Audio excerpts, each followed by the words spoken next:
ನಮಸ್ಕಾರ. Welcome to ಸವಿ ಪಯಣ. ಇವತ್ತು ಟೇಸ್ಟಿ ಅಂಡ್ ಹೆಲ್ದಿಯಾಗಿರೋ ಪಾಲಕ್ ದಾಲ್ ಮಾಡೋಣ.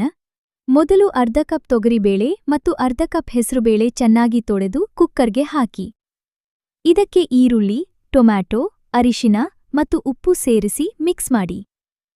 3ರಿಂದ 4 ವಿಸಲ್ ಬರೋವರೆಗೆ ಬೇಯಿಸಿ. ಈಗ ಒಗ್ಗರಣೆಗಾಗಿ ಒಂದು ಪ್ಯಾನಲ್ಲಿ ಎಣ್ಣೆ ಬಿಸಿ ಮಾಡಿ ಜೀರಿಗೆ, ಜಜ್ಜಿದ ಶುಂಠಿ, ಬೆಳ್ಳುಳ್ಳಿ, ಒಣಮೆಣಸು, ಕರಿಬೇವು ಮತ್ತು ಸ್ವಲ್ಪ ಇಂಗು ಹಾಕಿ. ನಂತರ ಇದಕ್ಕೆ ತೊಳೆದು ಹೆಚ್ಚಿದ ಪಾಲಕ್ ಸೊಪ್ಪನ್ನು ಸೇರಿಸಿ ಚೆನ್ನಾಗಿ ಮಿಕ್ಸ್ ಮಾಡಿ. ಸೊಪ್ಪು ಬೆಂದ ಮೇಲೆ ಸ್ವಲ್ಪ ಅರಿಶಿನ ಮತ್ತು ಅಚ್ಚಖಾರದ ಪುಡಿ ಸೇರಿಸಿ. ಈಗ ಬೇಯಿಸಿಟ್ಟ ಬೇಳೆಯನ್ನು ಇದಕ್ಕೆ ಸೇರಿಸಿ. ನಿಮ್ಮ ಕನ್ಸಿಸ್ಟೆನ್ಸಿಗೆ ತಕ್ಕಂತೆ ನೀರು ಮತ್ತು ಉಪ್ಪು ಹಾಕಿ ಚೆನ್ನಾಗಿ ಕುದಿಸಿ. ಅಷ್ಟೇ, ಬಿಸಿ ಬಿಸಿ ಪಾಲಕ್ ದಾಲ್ ರೆಡಿ. ಬಿಸಿ ಅನ್ನದ ಮೇಲೆ ತುಪ್ಪ ಹಾಕಿಕೊಂಡು ಈ ಪಾಲಕ್ ದಾಲ್ ಜೊತೆ ಸವಿಯಿರಿ. ಈ ರೆಸಿಪಿ ಇಷ್ಟ ಆದ್ರೆ ಲೈಕ್ ಮಾಡಿ ಮತ್ತು ಸಬ್ಸ್ಕ್ರೈಬ್ ಮಾಡೋದನ್ನ ಮರಿಬೇಡಿ. Thank you.